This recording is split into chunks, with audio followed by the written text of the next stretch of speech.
A sada pozivam profesora Dragana Bataveljića, koji će nam nešto više reći o jednom od najvećih muzičkih imena u Srbiji i okruženju. Profesor će govoriti o Dragiši Nedoviću. Profesor, izvolite.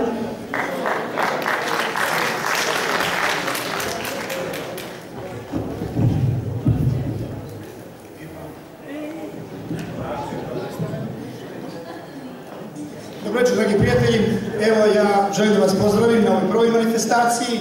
Ovo je zaista nešto izuzetno lepo i humorno što sam se odazvao ovom pozivu. Ja sam došao ovde iz Kragujevca da vas pozdravim i da nešto kažem o jednom od najvećih, ako ne i najvećem tekstopiscu narodne muzike, Dragiši Nedoviću. Naša voditeljka Daca je malo pre rekla da moramo da vodimo računa o tekstopiscima koji su neopravdano zapostavljeni, koji su potkradani i tako dalje. Jedan od takvih je Dragiša Nedović i sigurno o njemu mnogo znate. To je čovjek koji je napisao najljepše pesme koje će se pevati dok je zadnjeg Srbina na ovoj planeti, kao što su U lepom starom gradu Višegradu, Stani, stani bar vodo, Prođe Bosna kroz gradove, Siroma sam druže, nigde ništa nemam, sam jednu staru skršenu gitaru, Harmoniko moja suzom nakvašena, Obraši se vinogradi, Lepili su nama ruženke devojke, bašto moja punolisni cveća, jesen prođe, ja se neoženi, na more vodanica stara, ajde idemo rada, ajde idemo dušo, kad se bila mala Mare, Mariola, sinoć u Splitu, zasveri mi stara čulo, pluća su mi bolna, lepo ti je biti čobanica, kome šumišo je moralo, ja posadih jednu ružu belu, nosio sam seno dole kraj Morave, o lipa ti neznanko i stotine drugih.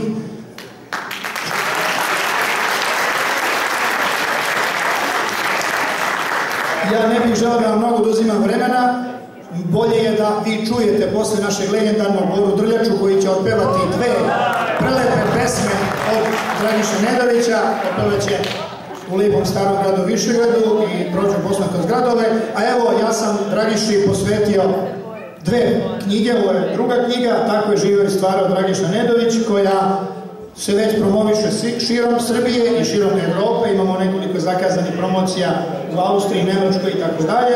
I evo ovo je jedna pesmarica koju sam također njemu posvetio povodom 50 godina od njegove smrti i 100 godina od njegovog rođenja. On je živio samo 50 godina, rođen je 16. godine, a umro 1966. godine, tako da je bio zaboravljen, ali evo sada mi u Kragujevcu organizujemo Dane Dragiše Nedovića, ja vas pozivam da dođete iduće godine u maju mesecu.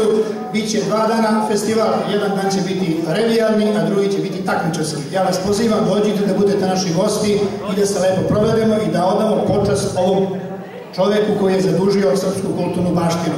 Inače, njemu se sada podiže spomenik u Višegradu, na Bikavcu, tako da se na neki način polako odužujemo ovom čoveku.